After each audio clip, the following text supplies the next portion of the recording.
introduce myself. My name is Diane Cobb, also called Rebe, or Baba's beloved baby. A nickname Baba gave me when he visited San Francisco in 1956.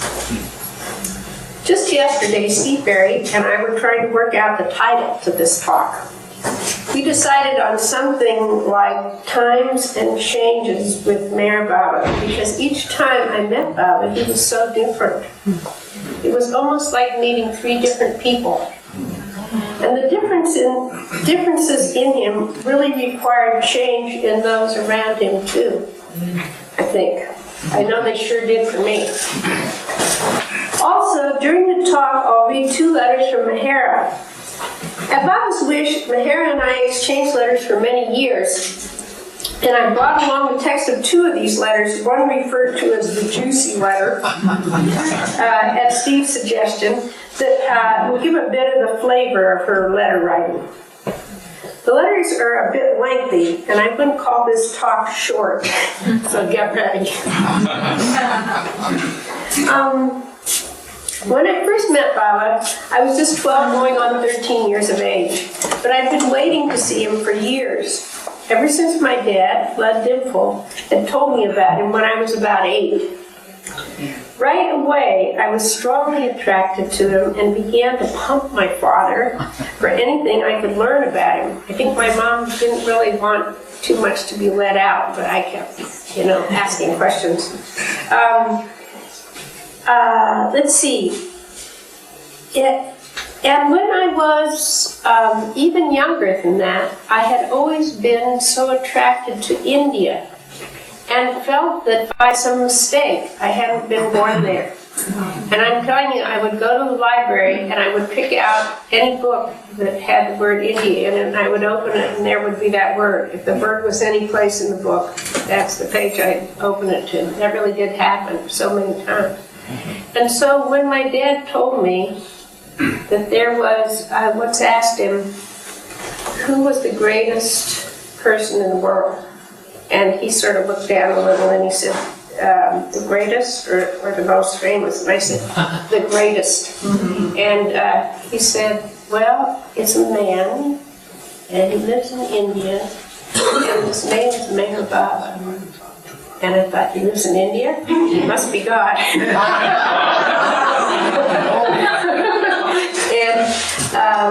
So I remember the first photos that I saw of him, and I remember one time my dad came home with 2 signed photos.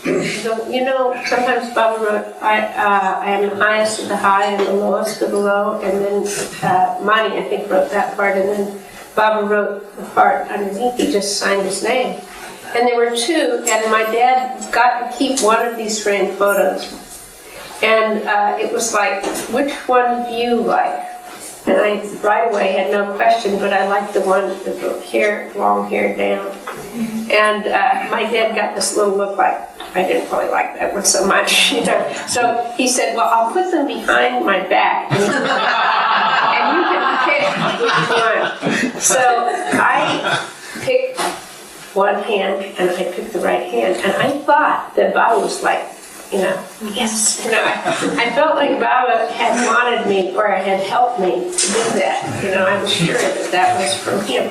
Right. So my dad went to the men's meeting.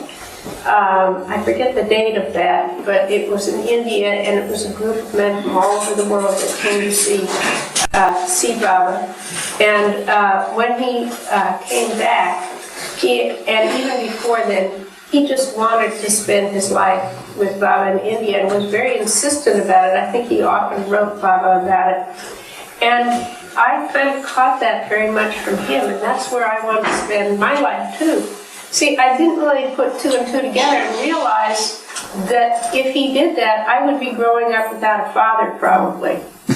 My mom, we had 4 kids in our family, and my father was so in love with Baba that he would have left us behind without a backward thought. And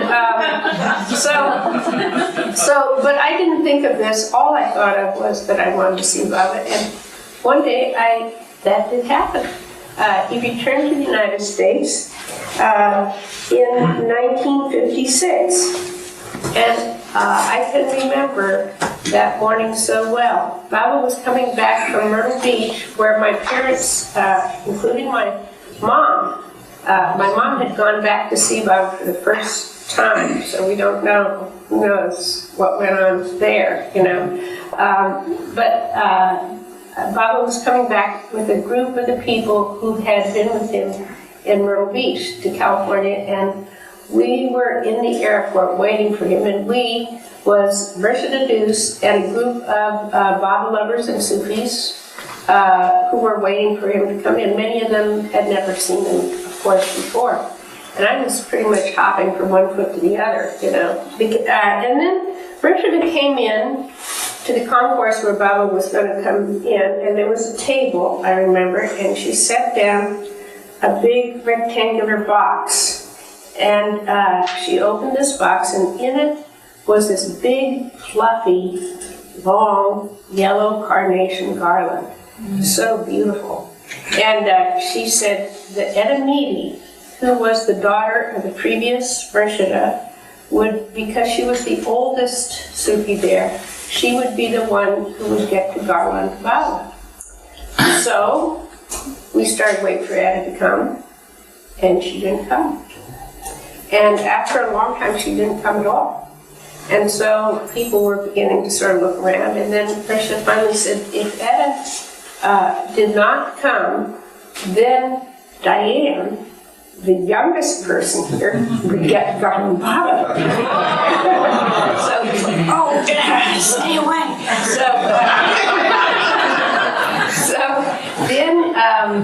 then it happened that Baba came in, the flight landed, and people flooded into the concourse. This moving wall of people were coming forward, and I was handed the yellow garland, and I can still remember its weight in my hands, you know. And I started peering over the crowd, and I saw my mom and dad, and I saw Carrie and Joseph Park, and I saw. Let's see, the phrase come, but I didn't see Baba. And I was looking around, and I ran across, and then I saw Baba coming along between two tall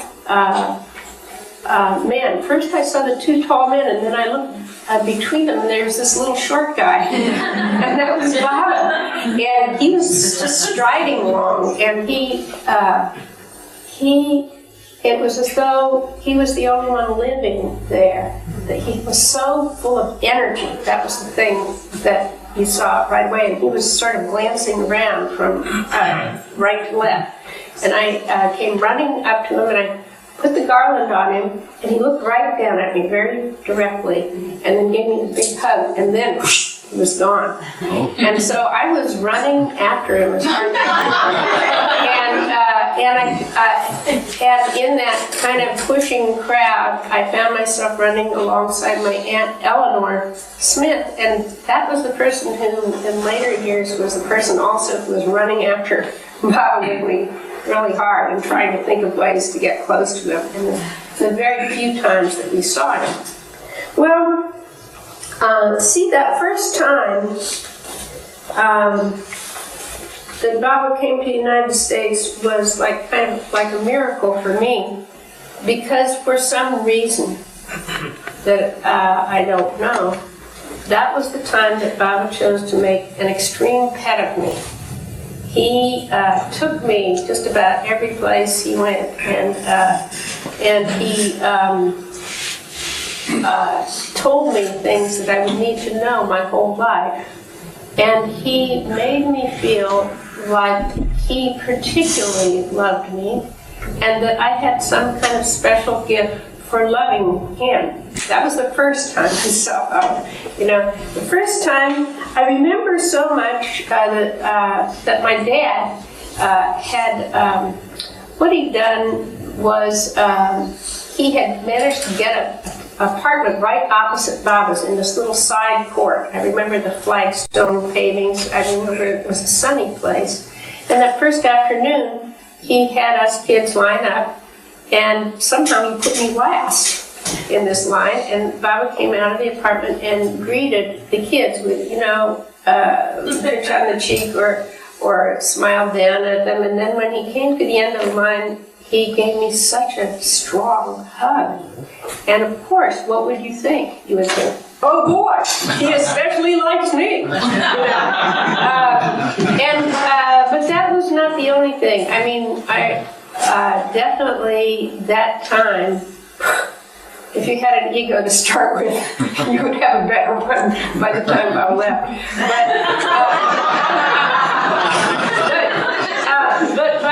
But there was also about Baba, he was irresistible. If you saw him, you could not resist loving him or wanting to run after him. And he was so full of packed liveliness that everybody else could seem practically dead around him, and it was, he was so full of fun. He was so full of fun, but that was not all he was full of, because you would sometimes catch him looking at you, and he would be looking at you sort of like a doctor looking for a hurt. He'd be looking sort of like that, like he was peeking into you, almost like you were pushing back the petals of a flower or something. See what was in the very middle. I often saw him giving that look, not just to one person, but on his whole surround, and like he would do anything to fix it. That's what he was like. Anyhow, that first evening, Baba had already moved away from that court that was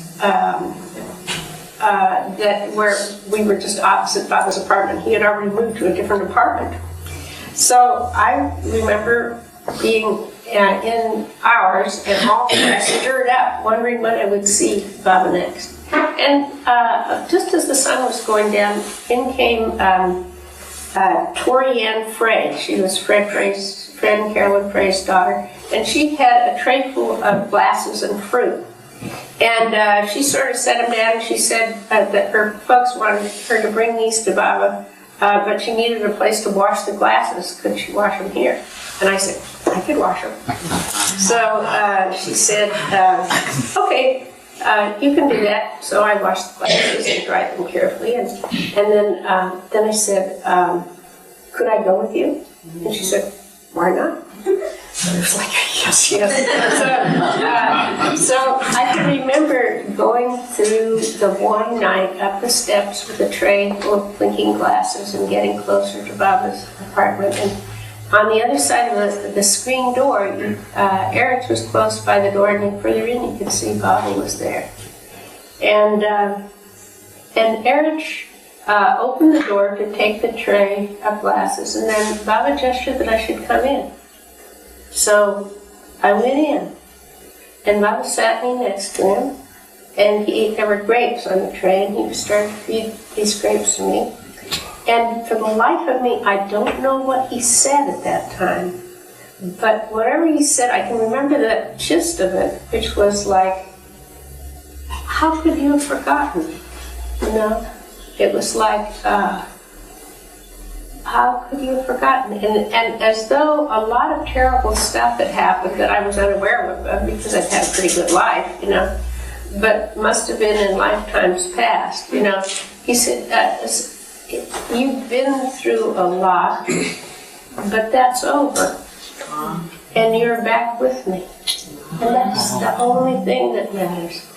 And I don't know how he said it, I can't even remember, but it was so extremely forceful that everything that happened after that is really based on that short time, which might have been 40 minutes, And I'm telling you, not just for weeks after that, but for years after that, every day my mind would be recycling that. It made such a deep impression.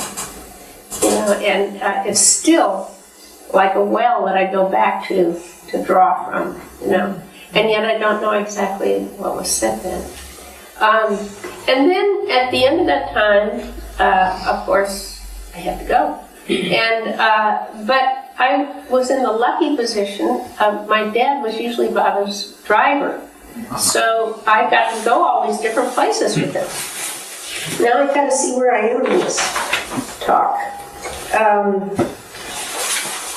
you want to pass this around? No. Oh, yeah, sure. This is 3B right here, so Yeah. pass it around. I'm so ticked off that Baba has his arm around my brother in that picture. So, let's see. In the next few days, Baba just poured a waterfall of love on me. Please do not get the idea that it was just going to keep up like this, because it wasn't. But that first time with Baba was just wonderful. And he often had me go with him to the many fun entertainments his lovers had lined up for him. He went to the ice follies. He didn't stay very long, but he made us stay for the rest of the time. He took off pretty early. Then we went to a wonderful marionette theater. I had these wonderful marionettes in it, hundreds of them. The thing about the auditorium that was kind of neat was that all the chairs had paired seats, and the paired seats had embroidered on them stuff like ham and eggs, day and night, mutton Jeff, black and white, up and down. Each one had a name like that. And then half of the show was a marionette theater, and after the intermission they switched the chairs so that it went the other way, and there was another stage on the other side, and there was a variety show on that side. So it was really kind of cute. Once he went to a place called the Little Theater, and that was, to me, the most magical time, because this place called the Little Theater did shows of Shakespeare, but they did them with these little pasteboard figures about this high, and they would have a little stick that they would be put on this little stage. And the stage was in a room that was rather a small room, but it was steep. The chairs were steeply banked in it.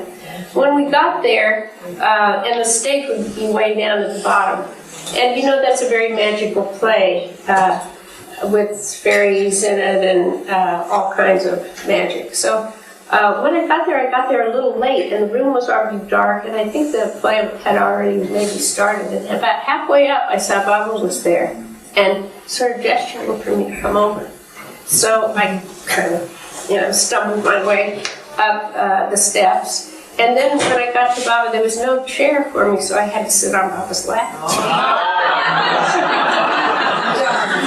And so, in a minute, Eric actually sat on the floor so that I would sit next to Baba.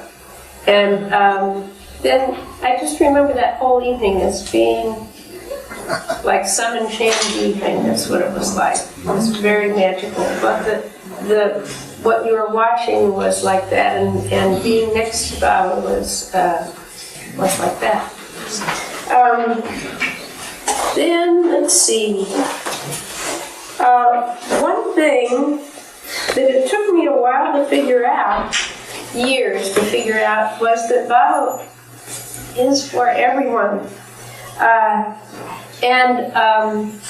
just didn't get it. He, in some funny way, he was for my mother. He was for each one of us kids who needed to grow up with a dad. He was for every person there equally. And people he seemed to be pouring attention on, and people he seemed to always have his back turned toward, he was there for each one of them. And he made that so clear to me in a way that I couldn't escape knowing. After that first time I met Baba, Baba showed that to me. A few days into Baba's stay with us, my dad came down with pneumonia. And he had to miss days of Baba's presence laid up in an upstairs bedroom in our apartment with the blinds down. And I can't imagine what this, or maybe you can imagine what this meant for him, because he'd been waiting for years for Baba to come back. Baba came to see him with two of the modeling.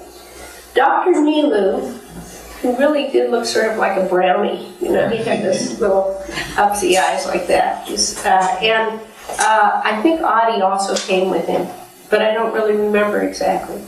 Anyhow, I was sitting on the landing, the stair landing that went up to my dad's room, hoping that Baba would stop and give me a little hug or something. But Baba was not there for me. He was there for my dad. He went right by me. And he went up, pulled up a chair and sat by my dad. And he reached over and touched his forehead and then went like it was hot, you know. And then he asked some questions of my dad and of Dr. Neely, probably, because he was the doctor. And then he just said to my dad that he would be well in 2 or maybe it was 3 days. And that was what happened to him.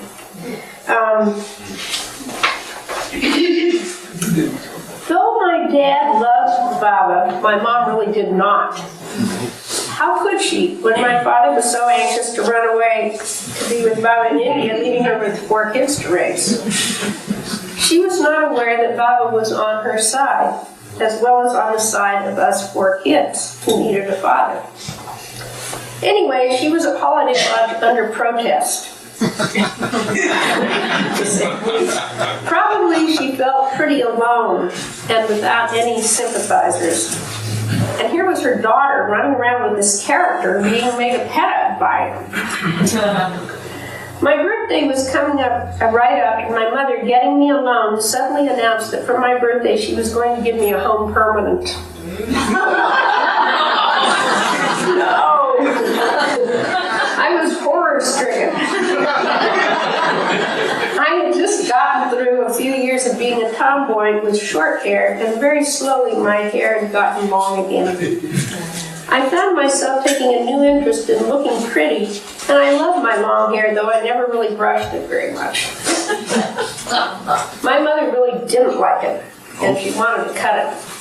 I said, "No, Mom, no, I'd rather have no present than that one." But my mother said, "Well, that's what you're going to have. And don't go running to Baba about it."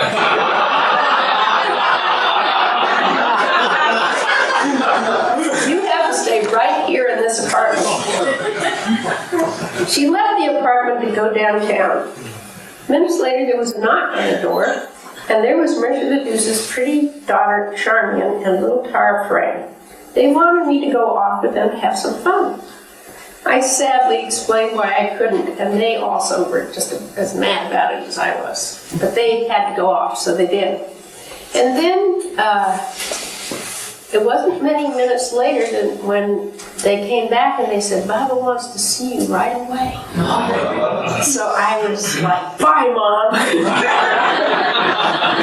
And I ran right to where Baba was in the interview room, which it was kind of a large room. It was over the old restaurant at Holiday Lodge there.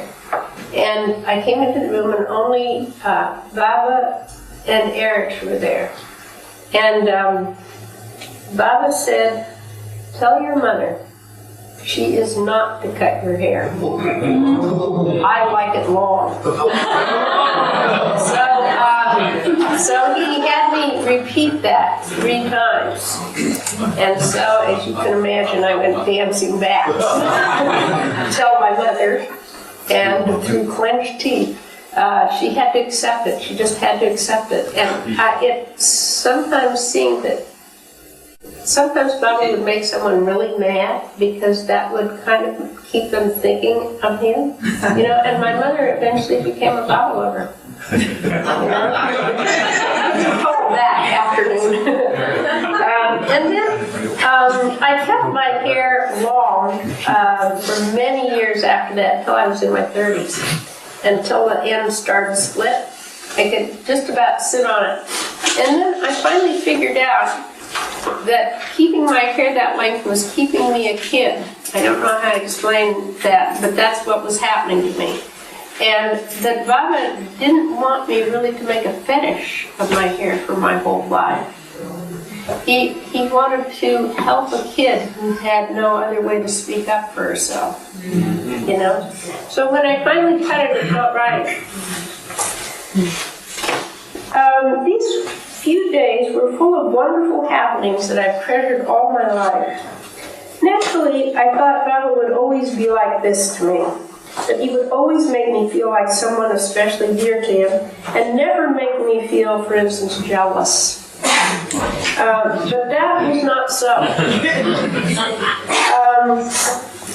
But it was as though at this first time of meeting Baba, Baba took care of things, questions, problems that I would have my whole life. He settled those things then, or gave me a way to work on things at that time. By the many things he said, you can hardly believe he did it in so few days. It was just a handful of days, maybe 5, you know.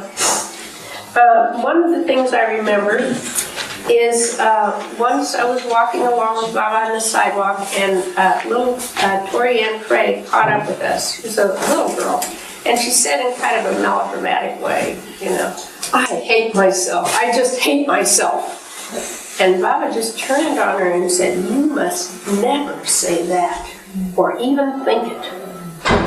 And so that kind of gave me the idea, because who hasn't, as life goes on, had times when they had disappointed themselves, or they felt mixed up, or they felt they maybe couldn't do anything right, or something like that. Everybody has had times like that.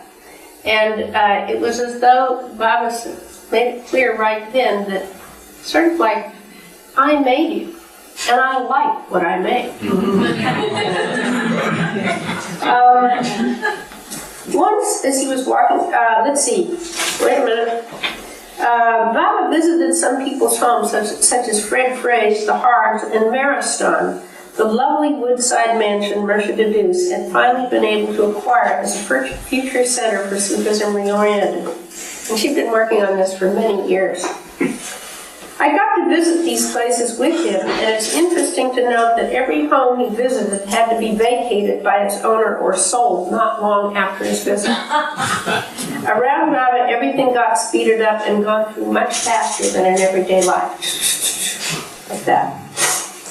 Now, Baba seemed to love speed, and he seemed to always like to move fast, and he liked my dad always to drive him fast, even much faster than my dad was at all comfortable driving, and my dad was a reckless driver.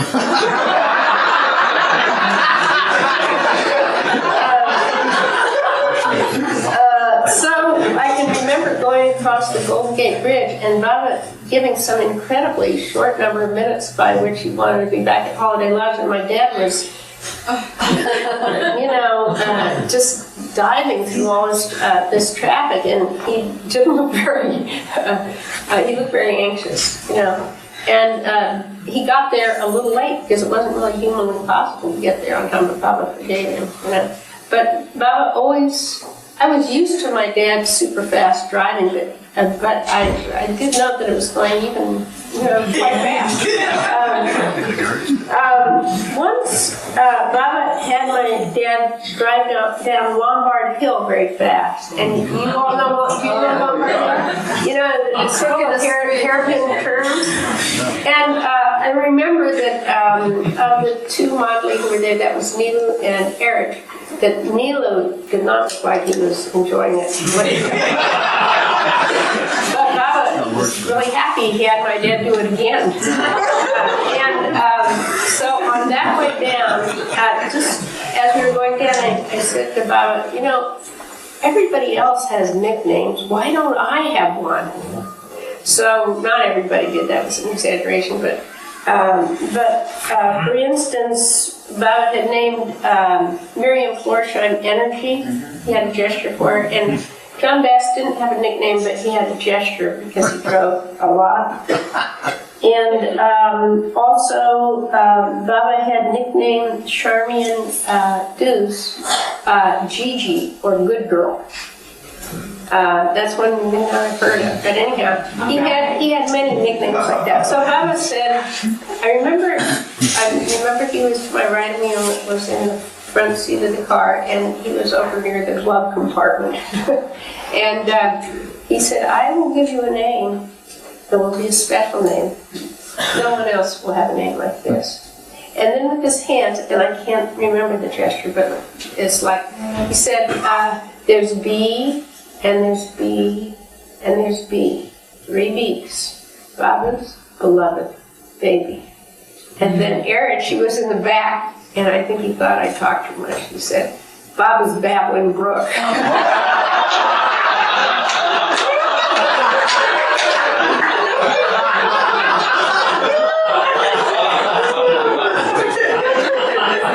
And so then Baba said, he's just jealous because he doesn't have a real good nickname like you. And Erich even said, plain old Erich Beasawa is good enough for me. So, though I was just 13, in some ways my relationship with Baba felt like a romance. It felt very romantic, and it had the trouble that romantic love brings, when you're always thinking of the person, wondering what they're doing, where they are now, if they're thinking of you. It had that kind of stir to it, So, of course, I thought no one else had ever loved like this before. And but I didn't know why Baba kept bringing up Mehera. And he kept saying there was this woman in India who loved him best of all. And I thought, couldn't. I thought, I'll beat her. And then Baba said, before he left, he said, and I want you to start writing Mehera. And I was like, I guess this is an honor. I didn't realize what it was. And so when we went back to India, Mehera wrote her first letter to me, which part of it was, as you know, I am not as a rule allowed to write. And it gives me much joy to write this to you at Baba's wishes. You must be getting Baba's news regularly, I guess, so there's nothing fresh here I can send here in the way of news. But I do send you, dear Diane, much love. Baba loves you too. I know you know that, but I also know how one can go on hearing it forever. Fondly, and our beloved Mehera. Now, at the same time that Baba asked me to write Mehera, I asked if I could write Mani, because I knew her through the family letters, which you probably all know how fun she is, and witty and loving. And I was crazy about her, so I asked if I could, and Baba said I could write Mani, but he wanted me to write Mehera. As I started to write the two of them, Mani's letters were crackling with love and fun and mischief and wit, while Mehera's were serious and sweet. Sometimes it seemed a bit dreamy, always focused completely on Baba. Mehera seemed to me in some way more grown up than Mani, who had a kind of childlike friskiness about her. I didn't really understand the stature of Mehera. I didn't understand the privilege it was to write her, and I really didn't know who I was writing. I was so intrigued by Mani that my letters to her grew longer and longer, while my letters to Mehera got more brief. I disregarded Mani's hints that I should concentrate on Mehera, since she always came first, and at last a crisis came. I learned somehow that Mani was very ill. I think she was hospitalized. I didn't hear this from her. She would never talk about something like that. I think I heard it through the grapevine, So I sent her a telegram. I'd once heard a poem that was dedicated to her that compared her to a lamb and a mountain. So I sent a telegram that read, Mani lamb, Mani mountain, please be well, my eyes are a fountain. Mani sent one right back. Soon the land will skip once more and send sweet freebie love galore. Right on the heels of that came another telegram. Correspond only with Mehera. Letter follows. Baba. In this way, I got the only personal letter I ever got from Baba in my life, telling me that while he was pleased that Mommy and I both loved each other, for reasons of my own, he wanted me to only write to Mehera without even mentioning the names of anyone else in India. And I was so literal about that for a long time. Instead of writing Baba, I would write beloved, and Mehera sort of, followed suit. She would call Baba beloved in the letters that she wrote back to me for a long time. I think she knew something was going on, so she sort of wanted to be in keeping with it. So in that way, I learned that love is not all fun and games, but learning how to bow to the wishes of the beloved. To begin with, I would still sometimes neglect to write Mehera for 2 or 3 months, and when that happened, Baba would send a telegram asking why I wasn't writing Mehera. Looking back, I see what a treasure I had in our correspondence. Baba often sent messages to me through Mehera. She told me of their daily life, what was growing in the garden, the pets that Baba loved, Baba's darshans and their travels, and the many remedies that were tried so that he might walk again. There was a lot of anxiety and hope in these letters that Baba would completely heal. She sent me poems of masters, and riddles and stories and details of the games like Aitapacha that the Indian children played. I really can't exaggerate the love that she just poured on me in these letters, and the so many loving messages from Baba. I was getting really spoiled and I didn't even know it. Once I was very sad because my dad would no longer let me sink my hands into a sadra of Baba's. It was stored in the altar at the Sufi meeting Sufi meeting room in San Francisco. The altar had a little side door, and I would open it before meetings, and I would open it and pull out the box with Baba's sadra in it, and open it up, and I would sink my hands into the soft sadra, and the love would go right through my hands. It was a very feelable thing, And one time my dad saw that I was doing this. He noticed that I had that habit, and he said, "What are you doing?" He said, "Don't you know that the sadra isn't just for you, it's for everybody. And your hands, they're not very clean. Don't do this anymore." So I loved my dad, so I stopped, but I felt bad about it, And in about a week or 2, I get a package in the mail. And there's a letter there. And Mehera said, I asked Baba what you would like to have for a present. And he said, you would love to have my sadra. So I'm sending you a much used one, and I haven't washed it because I knew you would like it that way. And then also she said a little Persian scarf with it too. Let's see. In 1958, at last I was able to write Mehera about seeing Baba again in Myrtle Beach. At last he came back. This visit of Baba's to the U.S. was not such an easy one for me because Baba began to show me clearly that I was not the only little sun in the sky. I remember waiting for him to come in from the Wilmington airport on his way to Myrtle Beach Center. My brother Bill and little Claudie and Joan and myself were all perched on the long fence that flanked the long, narrow highway passing through that lonely, sandy stretch of land near the sea. Finally, Baba's car was sighted. I think Elizabeth Patterson may have been driving, but I can't remember anymore. But Baba's car pulled up alongside us, and Baba got out.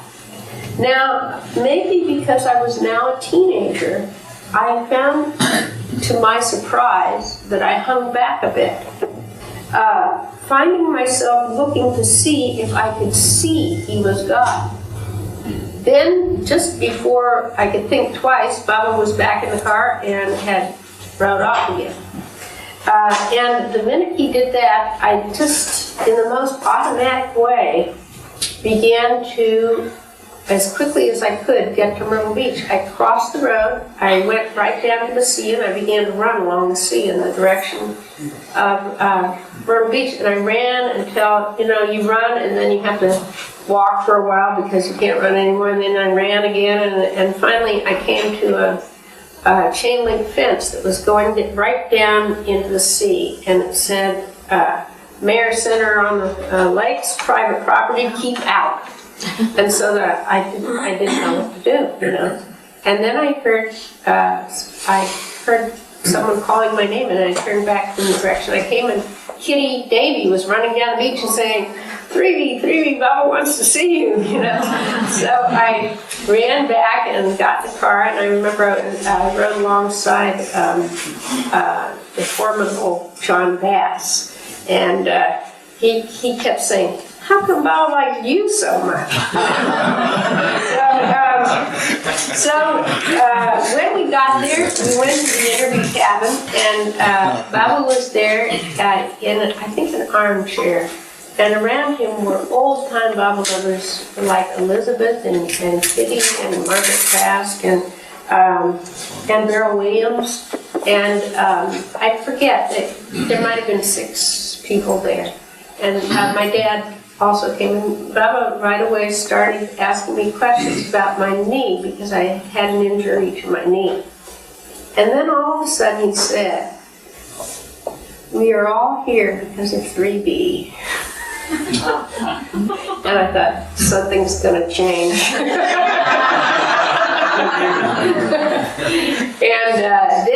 And it was, but it didn't happen right away. Baba said, okay, and now Lud and 3B are going to have lunch with me in my house in the stockade. You who have been in Myrtle Beach know that in the middle of the forest,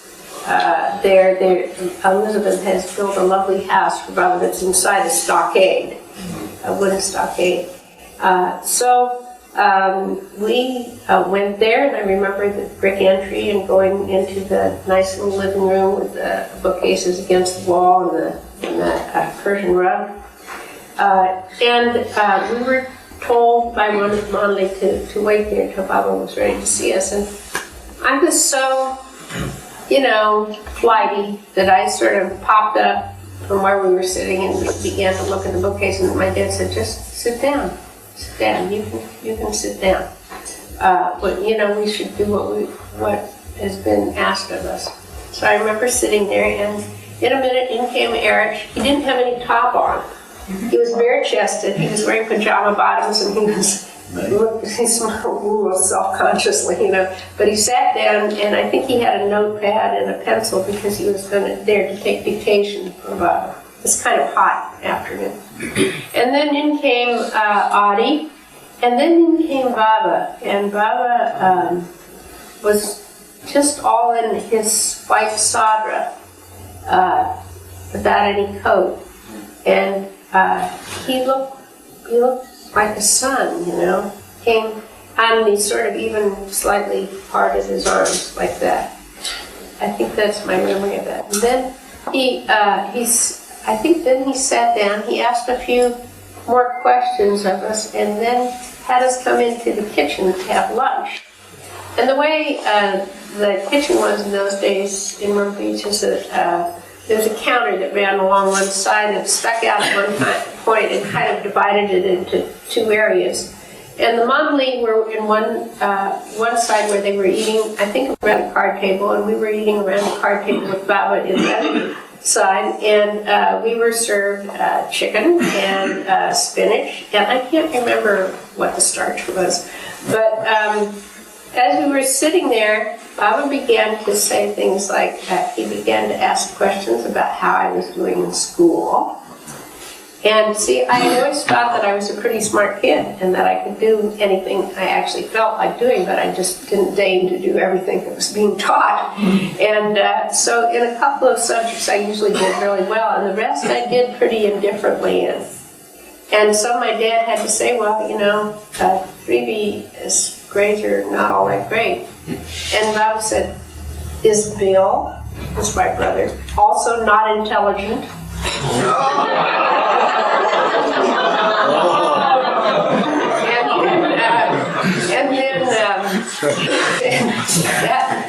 After that, I really cried. And then Baba asked, there was a choice of things to drink, and I knew that Baba had said about 7-Up. He also was 7-Up, so I said I wanted some 7-Up. And so Baba said, to my dad, is 3B allowed to drink cold 7-Up? And I thought, I am 14 years old, you know. And my dad said, oh yes, she does. And I said, I drink it all the time. And Baba said, I'm afraid she might catch a cold. And so the 7-Up came, and you know, it was cold enough that there were little trickles of water on the side from the icy insides of the glass. And Baba felt that it was like, no, too cold, you know. And so after several minutes, he said, just sip it, just sip it. So I began to sip it, but I was kind of irritated. And Baba would still, you know, sometimes feel a glass, and like, no. So one time when I thought he wasn't looking, I took the glass and I drank it all. And the next morning, when I woke up in the lagoon cabin, I couldn't speak.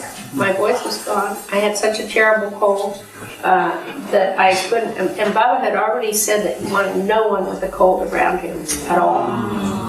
So days began to go by, and Baba would send people over with horrible cold remedies. But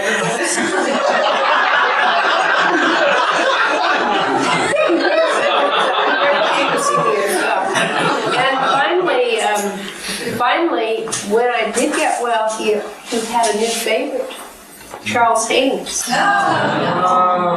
This lovely little boy, and he really was a nice kid.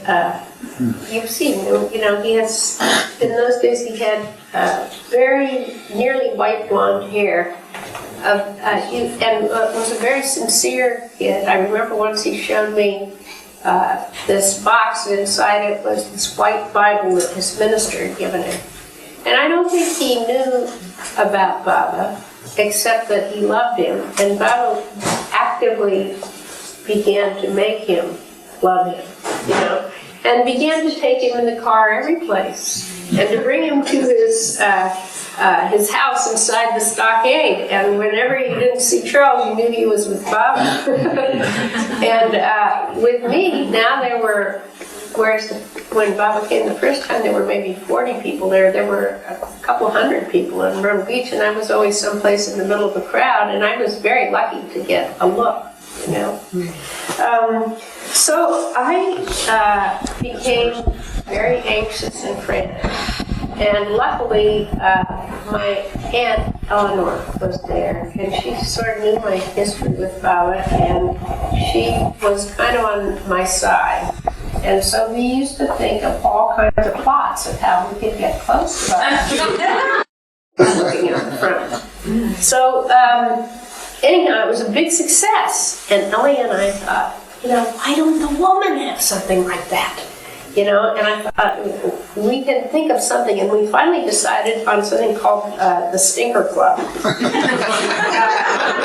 It was the secret society of stinkers, and its emblem was a little skunk.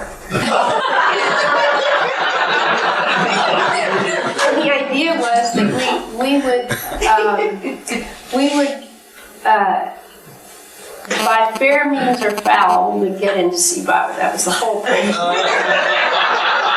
So we started to swing into action, and we tried to get other women interested, but in those days women were really more conservative than they are now, and when they saw what the radical things we did, they all started kind of back away, you know. Only Phyllis Frederick and Beryl Williams really joined the club also. But we used to do things like if people were lining up, Baba had said that he would hug everyone, then we would try to line up a number of times, you know. Or if groups were coming in to see Baba, then we would try to also get in with those groups. And if we kept looking for a moment when the door to the interview cabin wasn't guarded by the Mondley, and to try to slip in, but it always was guarded. You know, we never had any success that way. And gradually, as people began to see what we were trying to do and what we were about, they blocked us at every turn, and pretty soon we had just no more luck at all. So finally, we decided to try one last thing before we gave up, and that is that we went to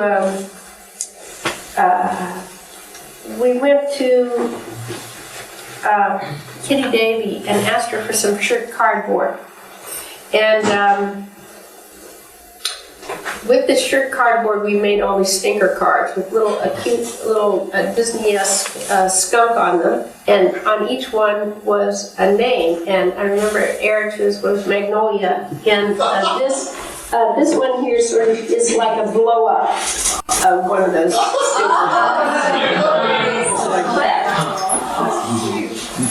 So anyway, I went to the interview cabin and asked Audie if there would ever be a time when we could get in, and Audie said we could go in right away. Baba had said anytime we asked, we could come in.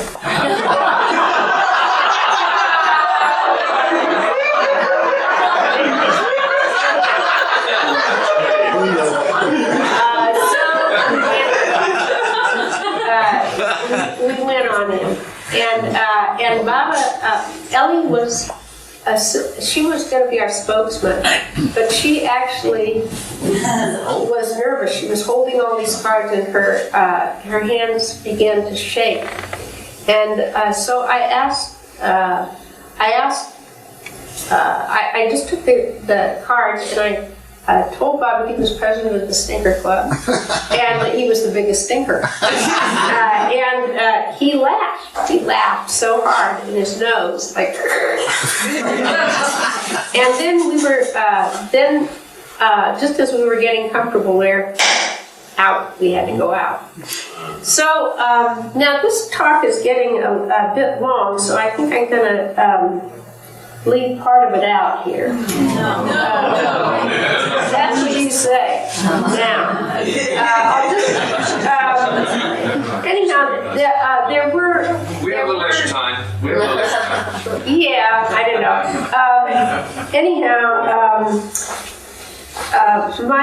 I'll just leave a bit out. My mother, Baba, did actually relent a little on a few occasions, you know, but the main gist was that I no longer held that place of being Baba's dear little girl. My mother was still not drawn to Baba and probably did not like to see Ellie and me running around together making spectacles of ourselves. For our part, we did not like her disapproval and badmouthed her every chance we got. Baba often changed plans, and to everyone's disappointment, he cut the sahabas short by several days. He often did stuff like that. We got our wires crossed, and somehow Ellie and I arrived at the airport late. Baba was already deeply surrounded by his lovers, but he asked Ellie and me to come up. Also my mother. He held out his hand, and he said, Ellie, put your hand on my hand. She did. Then he said, 3B, put your hand on Ellie's hand. So I did. And then he said, B, put your hand, that's my mother, on 3B's hand. So she did. And then Baba took his other hand and went, now we are all friends. And so all I can tell you is it wasn't magic. It was something to work on. It didn't absolutely cure things, but we just turned toward trying to get along and trying to see what each other was about after that. It took a long time. Then on my return, I had a big surprise. Baba had traveled with my dad and the Mondley to California by plane. That's where he went when he left Myrtle Beach. And it ended by staying in our Kentfield home on Mount Tamalpais. And he had slept in my bed. The next day, he had his mustache trimmed in our kitchen by one of the Mondley and had left me the trimmings in a Kleenex as a gift. I had felt rather shot down by my stay in Myrtle Beach, so maybe that's why he threw me this wonderful bone. And he didn't stop there. See, it was sort of like when you hear this letter from Mehera, it's as though nothing hard ever happened. Dearest 3B, what an unexpected joy your letter brought with gay news of beloved and yourself from the Sahabas. It brought with it a world full of love and happiness. Obviously, I didn't tell her everything. When I saw Go Here bringing the letter over, I rushed to take it quickly from her and reading it eagerly, called Monty and all to tell them about it. Your letter came a little before the afternoon tea, and as Go Here, Rado, Naja are great tea drinkers, they are naturally always first at the tea table. So they would call to me, come on, Mara, quick, bring 3B's letter, so we would read your letter all over again. So that's how spoiled I was, you know. And then I sent a package with drawings and poems and a map of Myrtle Beach and stuff like that, with all marked where Baba did certain things on it and where we ran after him. Dear 3B, I just received your nice fat envelope. It looks so inviting. I felt very envious and hurried to open it. There were so many surprises, I did not know what to see first. Beloved had come early upstairs to his bedroom to retire for the night, and he wanted to see them all first. He was amazed when he saw so many sheets of very loving letters and poems. Beloved made little sounds in his throat as if he were about to break his silence. He meant to say, what have we here from 3B? Beloved quickly held up a lovely picture of the heads that he had done of you-know-who, that was him, and admired it so much. Now, I mean, really, it can't be laid on thicker than in these next lines. Beloved, looking very happy, smiling sweetly, told me to keep it carefully. He will want to see it again tomorrow morning at breakfast. And didn't he? Looking proud and happy. We all marveled at the perfectness and the beauty of the picture. We realize how difficult it is to get the expression of the eyes right, as you have done. The eyes in the picture are exactly like Beloved's eyes and are very beautiful. They seem to shine with love and compassion. Beloved took the picture with him to the Mondley, looking very important. I love the picture. I will have it framed and keep it in my bedroom, which Monty shares with me. Speaking of bedrooms, Go Here, Naja, and Marush shared the one next to ours. And then she talks about how Margaret taught she and Monty how to go rowing at Myrtle Beach when they went to Myrtle Beach. Monty and I loved to learn rowing when we were at Myrtle Beach Mare Center on the Lakes in 1952. Dear Margaret showed us how to go about it. The next day, Monty and I stole out quietly by ourselves, not letting Margaret know, so as to give her a surprise. We got in one of the boats and went off on our own. Being in a hurry to get away, we couldn't start well. Got confused. Monty rowed one way and I the other. Between the two of us, the boat went round and round and started going the wrong way. At last, we got it going right.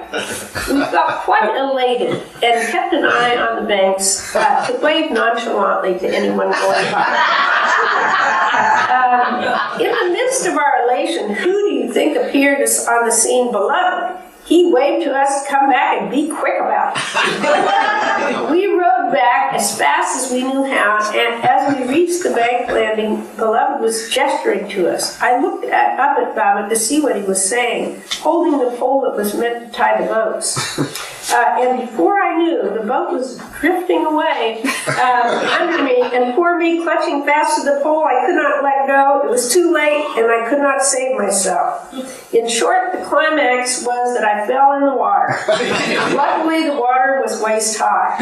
Rocking the boat was such a jolt that Bonnie nearly fell out of tube. The next day, we had a bigger party to go rowing. We don't know how Delia happened to be in the boat. Every time she saw a slight ripple on the water, she shouted, "Stop, stop, don't go that way, the alligator's there." And she would not even give us time to turn. Every few seconds, she would shout, "Stop, stop, turn the boat, I see something moving." In the confusion, we expert rowers would go the wrong direction, which excited her more than ever. So at last, we combined our forces together and told her to stay quiet or the boat might turn turtle. That worked, and in the wary silence, we at last got back safe and sound. Delia is a nice girl, and we like her very much. And let's see.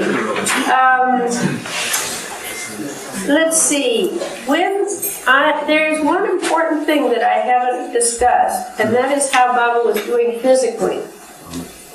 When I seen Baba in 1958, he was already quite a bit changed. After his second accident in India, his hip did not really recover. In Myrtle Beach, he often was carried in a sedan chair or walked laboriously between two mandali.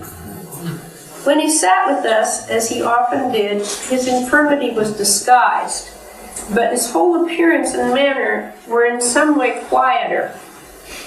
Though he still seemed to enjoy joking with us, and had Ben Heyman tell funny stories in the barn, the truth was that Baba was not as lively as he had been. There was more seriousness there. Now let's see, how much longer do we have to go? After many years of writing Mehera, I finally met her at the East-West Gathering in 1962. I was in my second year at Mills College in Oakland.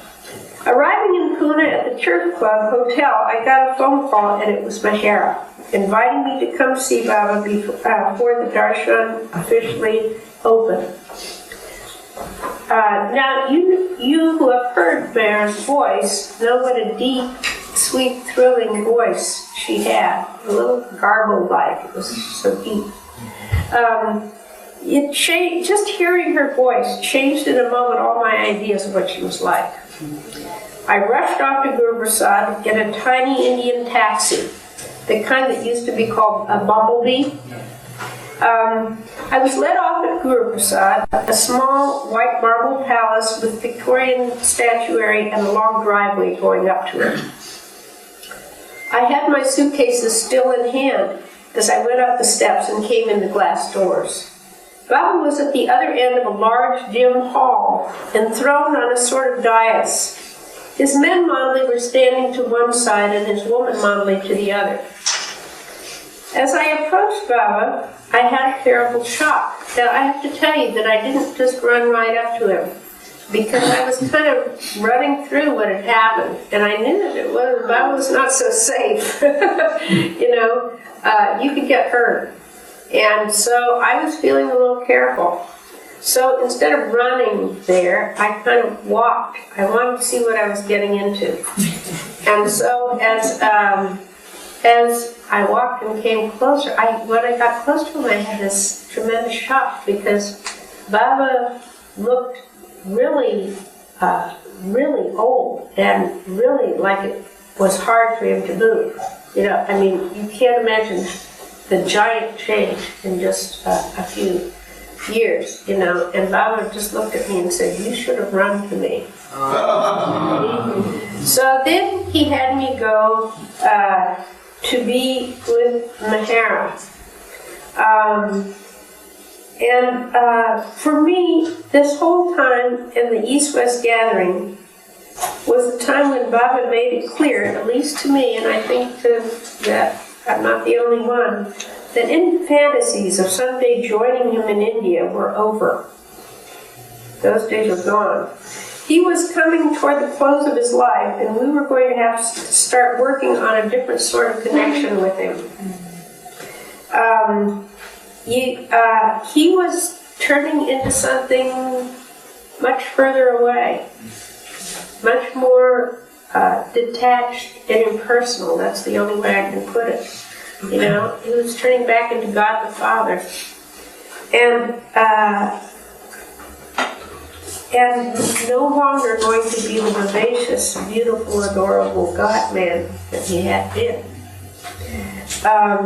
We were just going to start working on what we were working on now.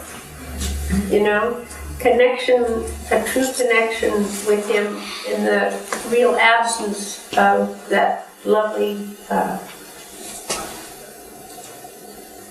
God-man body that he used for so many years.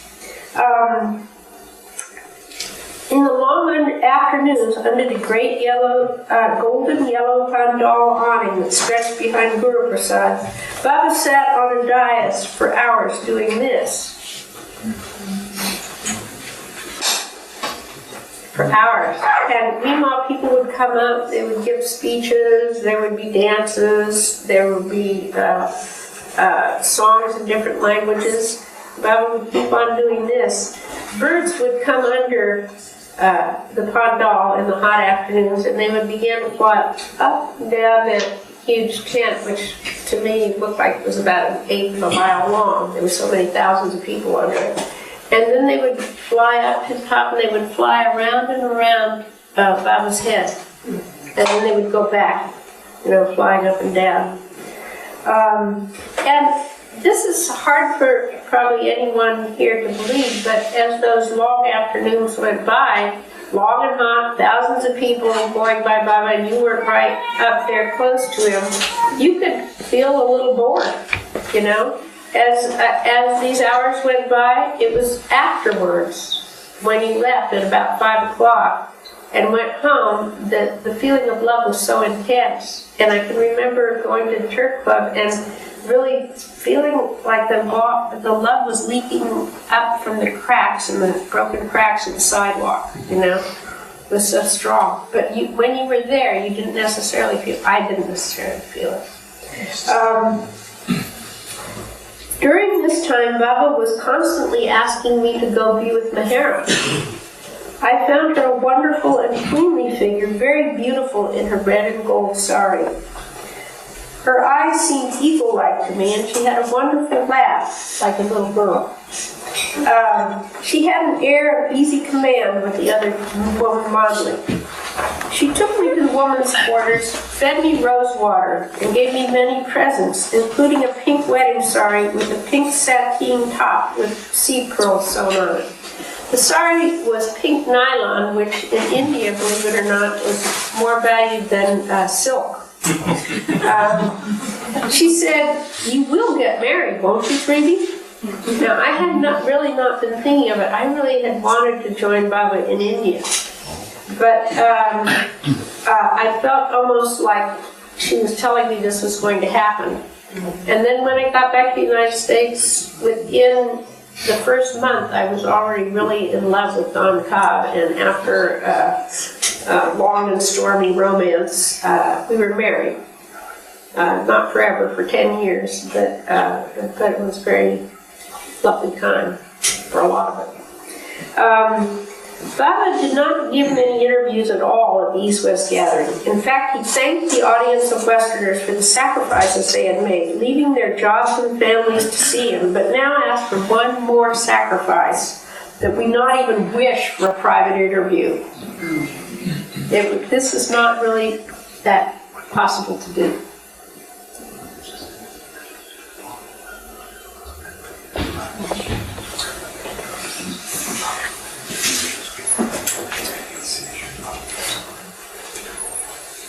Oh, okay, all right.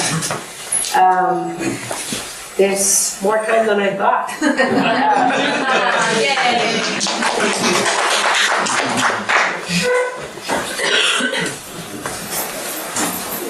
It was hard for us to hear that Baba did not want to give personal interviews at that time. I think we were all secretly craving it, and I was lucky that I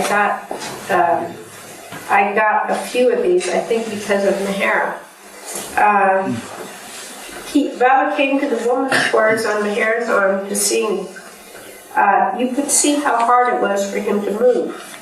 I brought the sabra he had had Meher give me long before and asked him to recharge it. I felt it wasn't quite so full of pep as it had been before, so he put it on his lap for a while.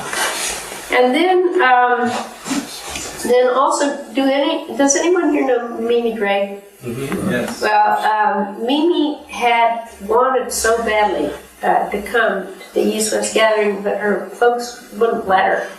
And so I had swiped from her. She had this kind of teddy bear mascot, and I had taken it and put it in my suitcase to give it to Baba to touch.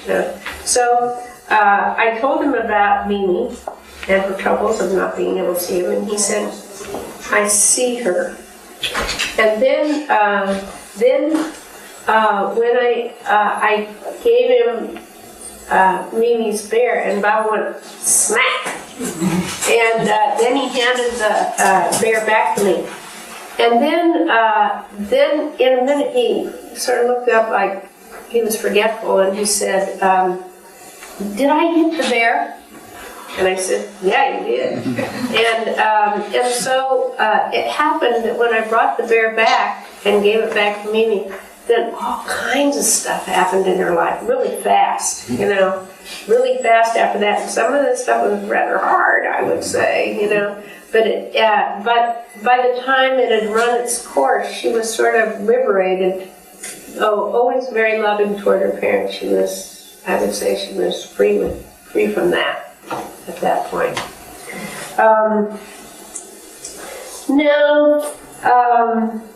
Once Baba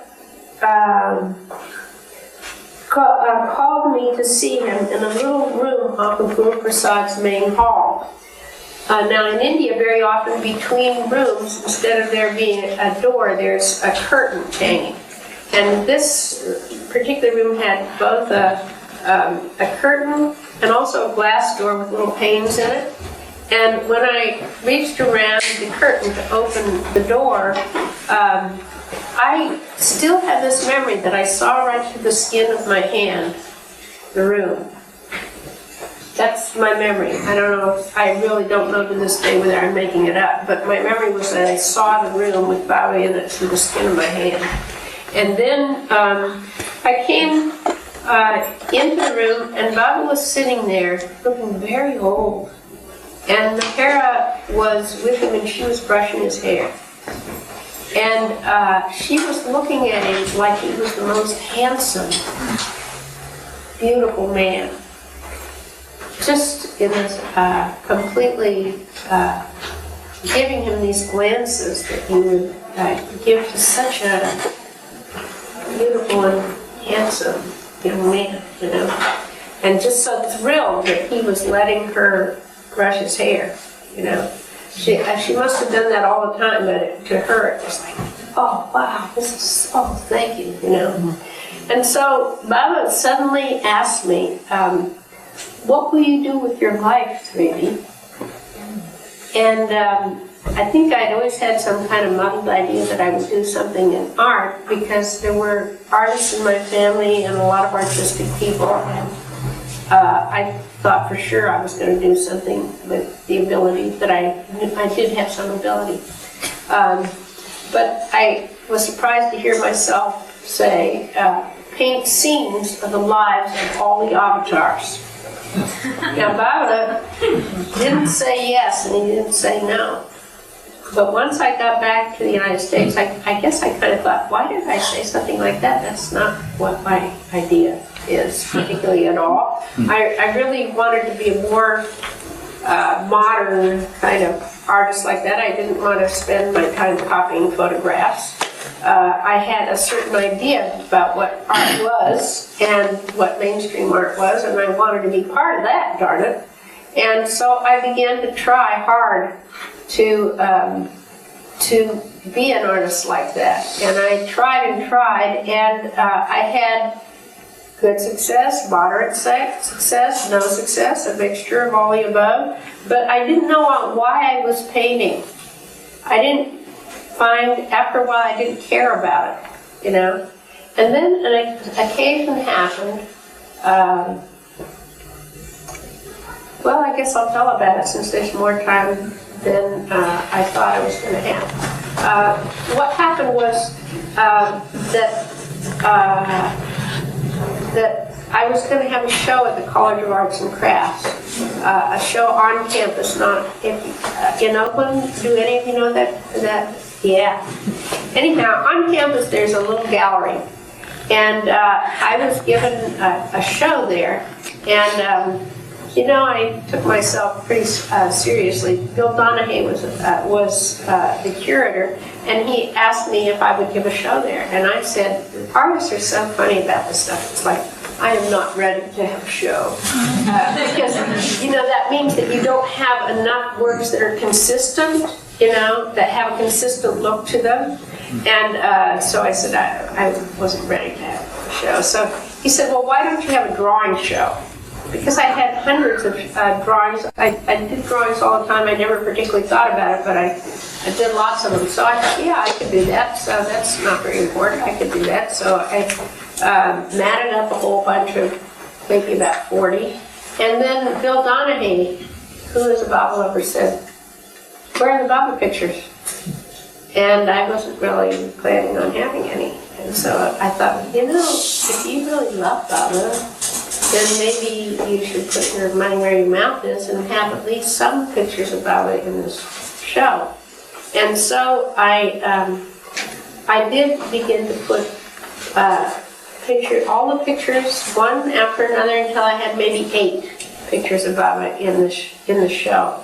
And then, but I felt that I was very scared of things like critics coming and being caustic about my art. And so I was really struck by lightning when I learned that after I returned from this short vacation, that Alfred Frankenstein, the art critic, I think for the Chronicle, had come and reviewed my show. And he was known to not like anything to do with the gurus or the East or anything like that. So I thought, oh, nuts, what happened? Well, he was also a friend of my husband's. Anyhow, he went to the show and he took a look at the whole thing and he gave it this giant write-up. Oh. And he gave it a nice big picture and he said,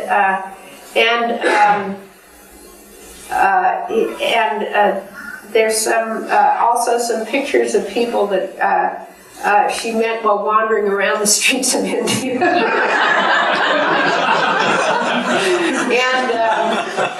And he saw the picture of Baba and said he looked like the owner of a delicatessen.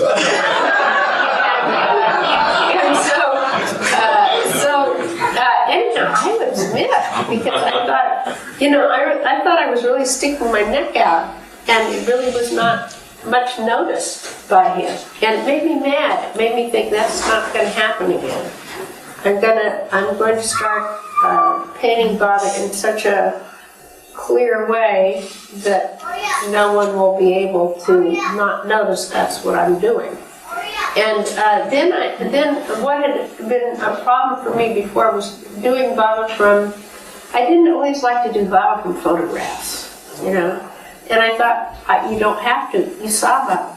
So try to do Baba from your memory. If you can't remember it exactly, then what you can do is you can make a sculpture of it, of Baba. And then you can put light on it, and then you can change the angle of the face, and then you can paint that. You know? So I had many ways of starting to paint Baba, and I brought along a picture of Baba. Let's see. done like this. This is Baba with the dove.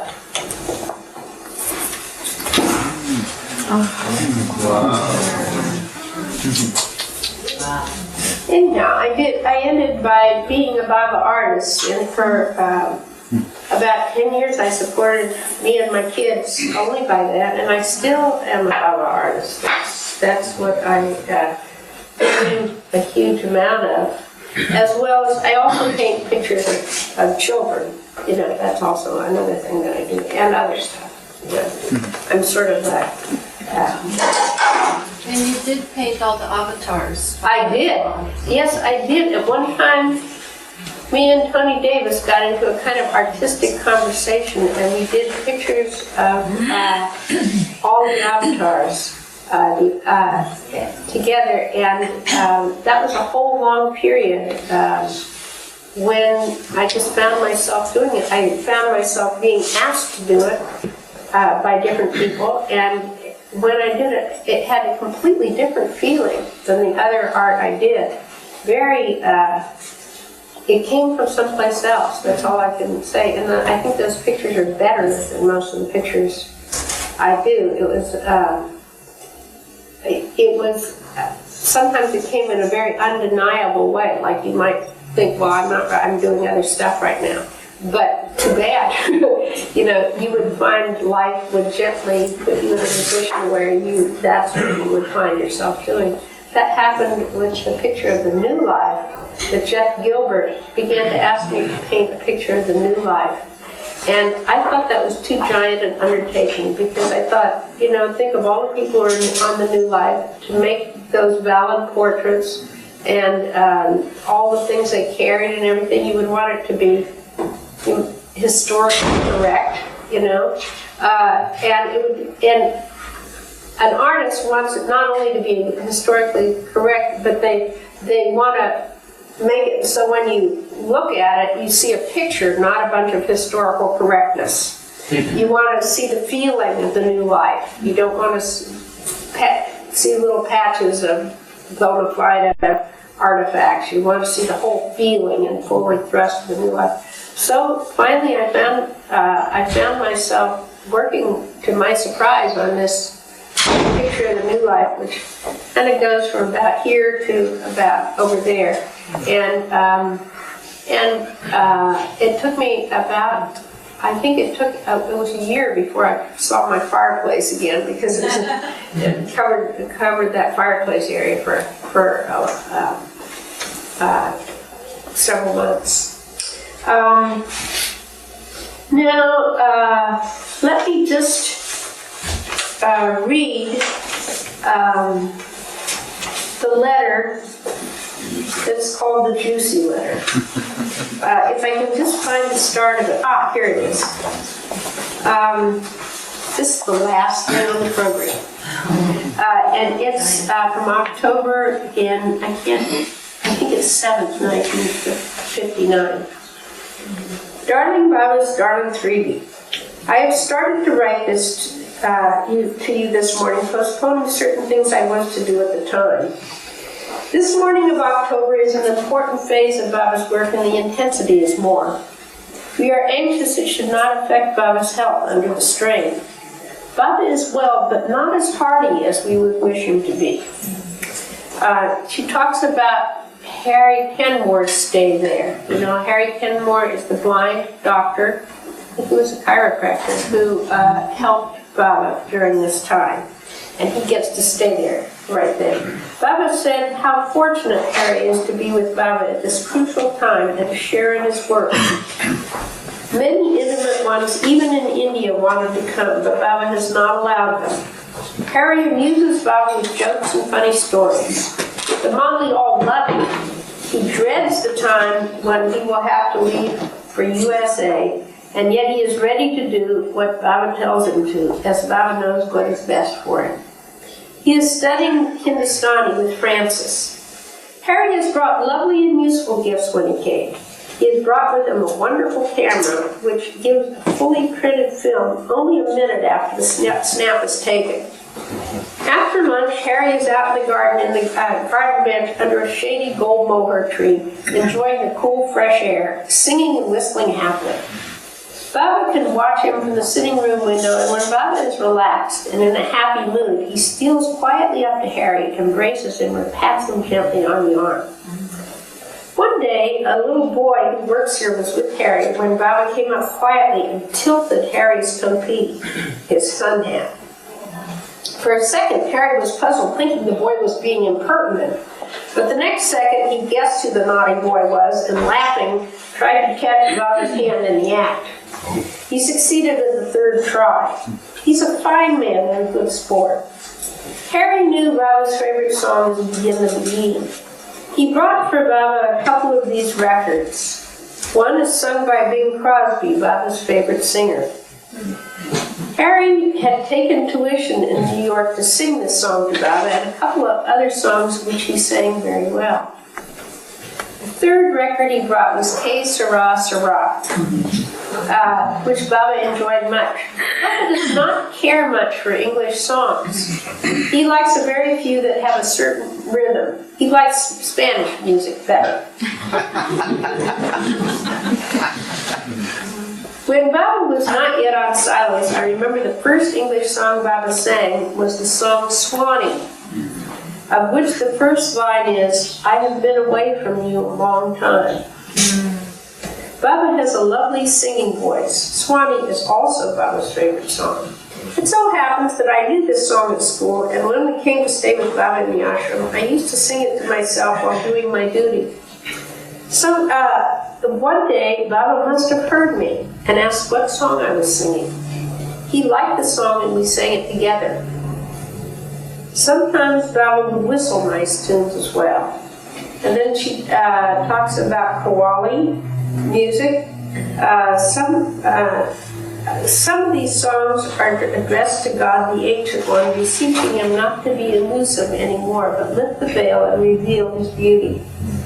This is only one line of the song. Every song is beautiful, each different and more beautiful from the other. Today, Baba had a few mystical songs played on the gramophone and a couple of songs from Hafiz in Persian, which Baba alone could understand. These and other songs Baba explains to Francis, Harry, and Monty if Baba finds the song is unresistably and beautifully expressed. And then, now Baba's Bibi. Almost done. I would like to tell you of a remarkable incident that occurred in Kolar, a small place some 30 miles outside Nagar, not on the road to Pune, but on the Rahuri road. A religious person, dressed importantly as an ascetic, held a meeting and gave lectures on saints and sadhus and ended by saying, "You may have heard of MeherBaba. Yes, he is a great person, but not an avatar like Ram and Krishna. He's a Zoroastrian, not for us Hindus." It so happened, by God's will, that one of the Mondley servants, a young man who was on leave at the time, was also present at the gathering. He was much surprised and indignant. He got to his feet and asked permission to say a few words on the mic, which he was allowed. He started telling some stories of saints and sadhus, and then he started speaking of Tukaram, the Maharashtrian saint, and how once a skeptic came up to him and, just to be mean, garlanded him with a garland of shoes, which in India, you know, is shoes are not admired much, you know. You have to take them off before you go in a room. But Tukaram was not upset. He began to stroke the garland and said, "What a beautiful fragrance these flowers have." And a beautiful fragrance floated through the room, and then the skeptic realized, "Please forgive me." And he went and became a lover of Tukaram. The young manservant then went on to say, "Baba is a true avatar, and the same Ancient One for humanity of all castes and creeds. We have committed a great sin. Let us ask God's forgiveness for what we should not have said about MeherBaba."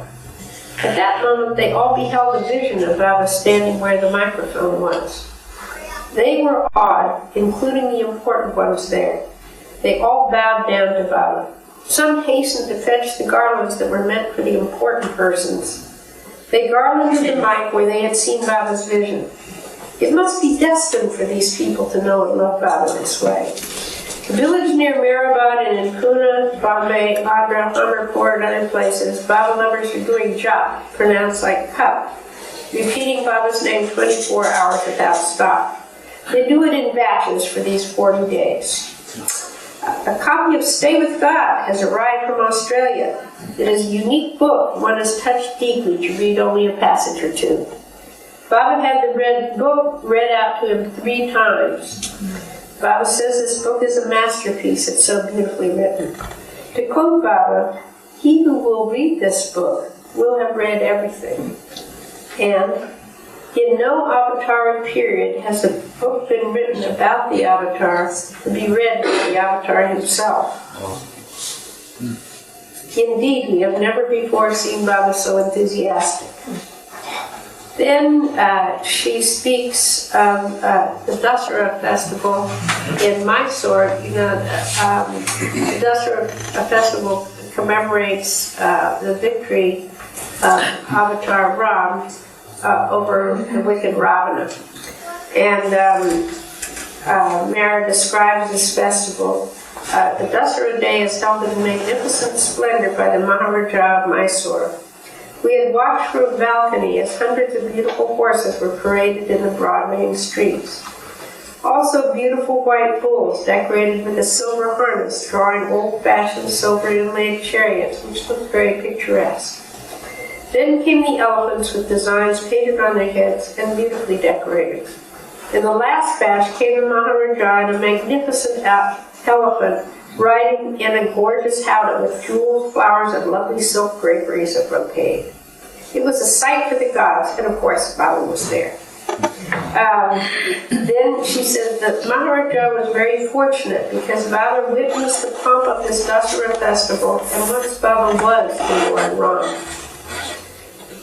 Baba's love is always with you, with my love. Give my love to dear Bee, Claudie, and little Joan. Lovingly, Meher. And it closes, and we'll close this whole thing, with 2 poems that Baba wrote in this letter. He wrote one there to Harry, because Harry really didn't want to go back to the United States again, but wanted to stay with Baba in India. And so he writes his first poem on behalf of Harry, as though Harry's better self is speaking. May thy will be done, O perfect one. My will not prevail. It's of no avail where union with thee is concerned.